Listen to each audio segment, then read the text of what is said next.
मैं आज बार बार आग्रह करता हूं और मैं देश के सभी इन्फ्लुएंसर्स को कहना चाहता हूं, इस मंत्र को आगे बढ़ाने में मेरी मदद कीजिए। मैं सभी राजनीतिक दलों को, राजनेताओं को सबसे कहता हूं कि आइए, ये किसी राजनीतिक दल का एजेंडा नहीं है। भारत हम सबका है। हम मिलकर के वोकल फॉर लोकल उस मंत्र को हर नागरिक के जीवन का मंत्र बनाएं। भारत में बनी हुई, भारत के नागरिकों के पसीने से बनी हुई वो चीजें जिसमें भारत की मिट्टी की महक हो और जो भारत के आत्मनिर्भर के संकल्प को ताकत देता हो, हम उसी को खरीदेंगे, हम उसी का उपयोग करेंगे। हम उस दिशा में आगे आए। यह हमारा सामूहिक संकल्प हो। देखते ही देखते हम दुनिया बदल देंगे दोस्तों। मैं आज हर छोटे मोटे व्यापारी को, दुकानदार से आग्रह करना चाहता हूं, आपकी भी जिम्मेवारी है। हम छोटे थे, हमने कभी बाजार में देखा नहीं था कि शुद्ध घी की दुकान, ऐसे ही लिखा जाता था घी की दुकान। लेकिन समय रहते लोग लिखने लगे शुद्ध घी की दुकान। मैं चाहता हूं देश में ऐसे व्यापारी आगे आए, ऐसे दुकानदार आए कि हाँ, स्वदेशी माल बिकता है, वो बोर्ड लगा रहे। हम स्वदेशी का गर्व करने लगे।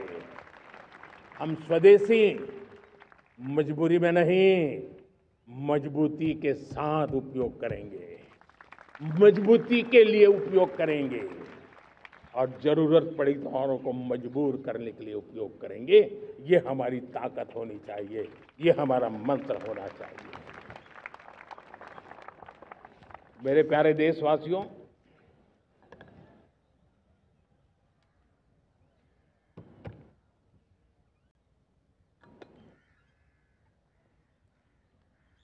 मुझे बहुत लंबे समय से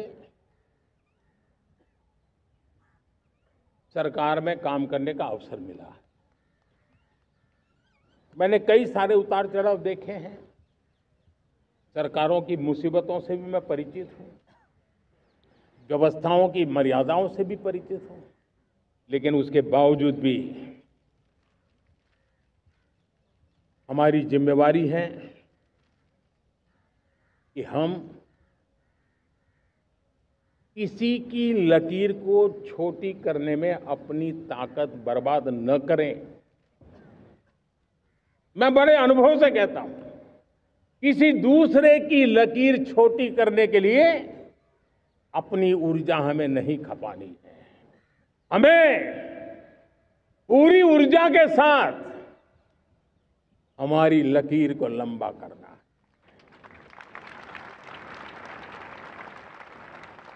हम अगर अपनी लकीर लंबी करते हैं तो दुनिया भी हमारा लोहा मानेगी।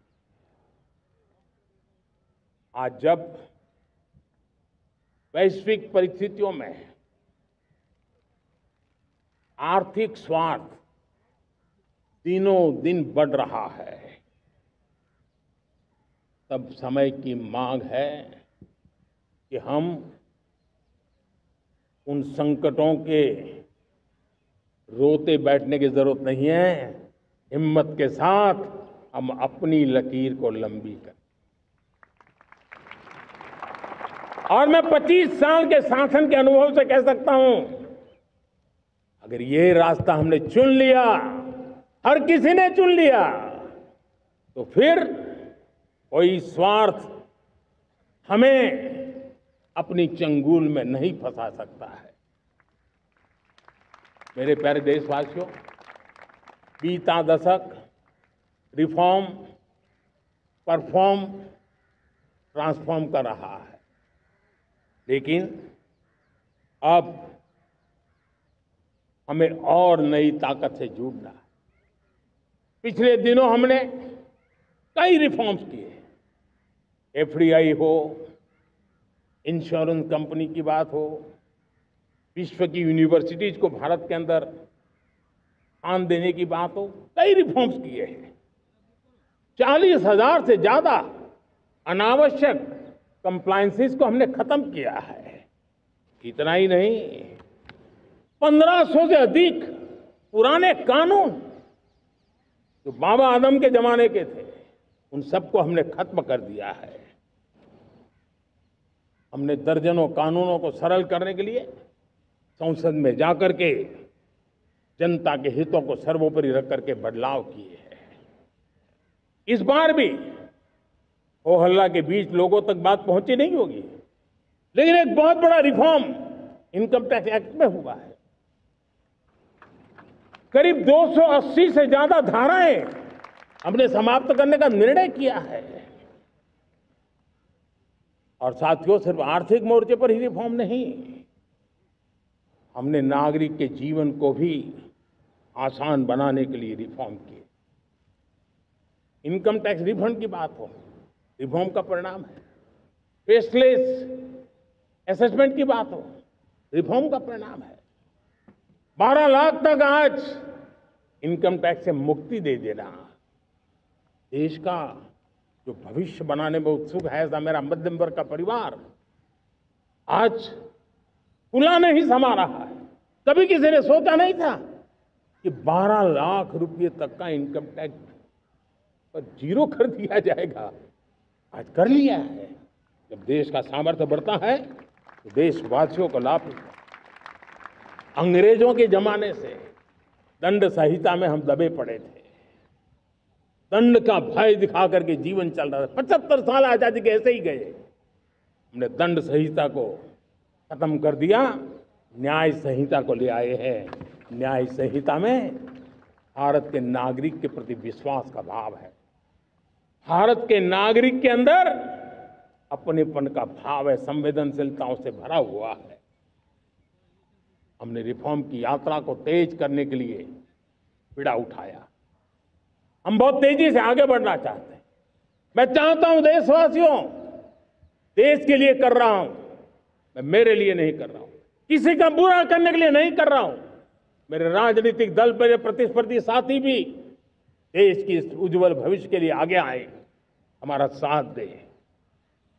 स्ट्रक्चरल रिफॉर्म्स की बात हो, रेगुलेटरी रिफॉर्म्स की बात हो, पॉलिसी रिफॉर्म की चर्चा हो, प्रोसेस रिफॉर्म की चर्चा हो, प्रोसीड्यूरल रिफॉर्म्स करने की जरूरत हो, हर प्रकार के रिफॉर्म्स ये आज हमने मकसद बना करके चले हैं।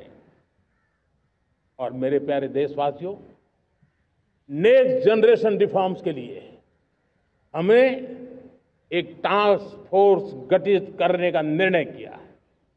ये टास्क फोर्स समय सीमा में इस काम को पूरा करे।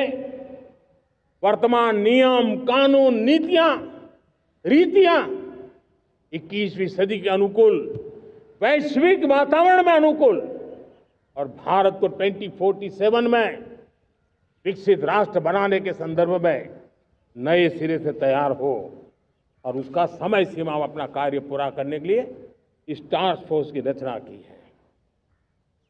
साथियों, ये रिफॉर्म के कारण जो नए लोग अपना भविष्य बनाने चाहते हैं उनको तो हिम्मत मिलेगी। हमारे स्टार्टअप्स हो, हमारे लघु उद्योग हो, हमारे गृह उद्योग हो, उन लोग उद्यमियों को उनकी कंप्लायंस कॉस्ट बहुत कम हो जाएगी और उसके कारण उनको एक नई ताकत मिलेगी। जो एक्सपोर्ट की दुनिया में उनको लॉजिस्टिक सपोर्ट के कारण, व्यवस्थाओं में बदलाव के कारण उनको एक बहुत बड़ी ताकत मिलेगी। साथियों, ऐसे ऐसे कानून है हमारे देश में, छोटी छोटी चीजों के लिए जेल में डालने के कानून है। आप हैरान हो जाएंगे, किसी ने नजर नहीं दौड़ाई। मैं पीछे लगा हूं, ये मेरे देश के नागरिकों को जेल में बंद करने वाले जो अनावश्यक कानून है वो खत्म होने चाहिए। हम संसद में पहले भी बिल लाए थे, इस बार भी लेके आए हैं।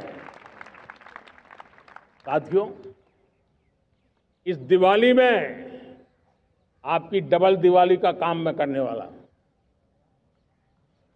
इस दिवाली में आपको एक बहुत बड़ा तोहफा देशवासियों को मिलने वाला है। पिछले 8 साल से हमने जीएसटी का बहुत बड़ा रिफॉर्म किया। पूरे देश में टैक्स के बर्डन को कम किया। टैक्स की व्यवस्थाओं को सरल किया और 8 साल के बाद समय की मांग है कि हम एक बार उसको रिव्यू करें। हमने एक हाई पावर कमेटी को बिठा करके रिव्यू शुरू किया, राज्यों से भी विचार विमर्श किया और मेरे प्यारे देशवासियों, हम नेक्स्ट जनरेशन जीएसटी रिफॉर्म्स लेकर के आ रहे हैं। ये दिवाली के अंदर आपके लिए तोहफा बन जाएंगे। सामान्य मानवीय की जरूरतों के टैक्स भारी मात्रा में कम कर दिए जाएंगे। बहुत बड़ी सुविधा बढ़ेगी। हमारे एमएसएमई, हमारे लघु उद्यमी, इनको बहुत बड़ा लाभ मिलेगा। रोजमर्रा की चीजें बहुत सस्ती हो जाएगी और उससे इकोनॉमी को भी एक नया बल मिलने वाला है। मेरे प्यारे देशवासियों, आज देश तीसरी बड़ी इकोनॉमी बनने के लिए समय है, तेज गति से आगे बढ़ रहा है। हम दरवाजे खटखटा रहे हैं और बहुत तेजी से हम उसको अचीव भी कर लेंगे। और कोई तो दिन होगा, मैं आपके बीच आकर के लाल किले की प्राचीर से ये खबर भी सुनाऊंगा।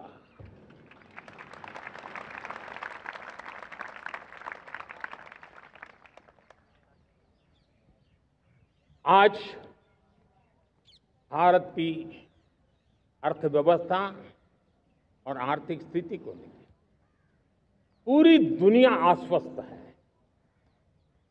इतनी अस्थिरता के बीच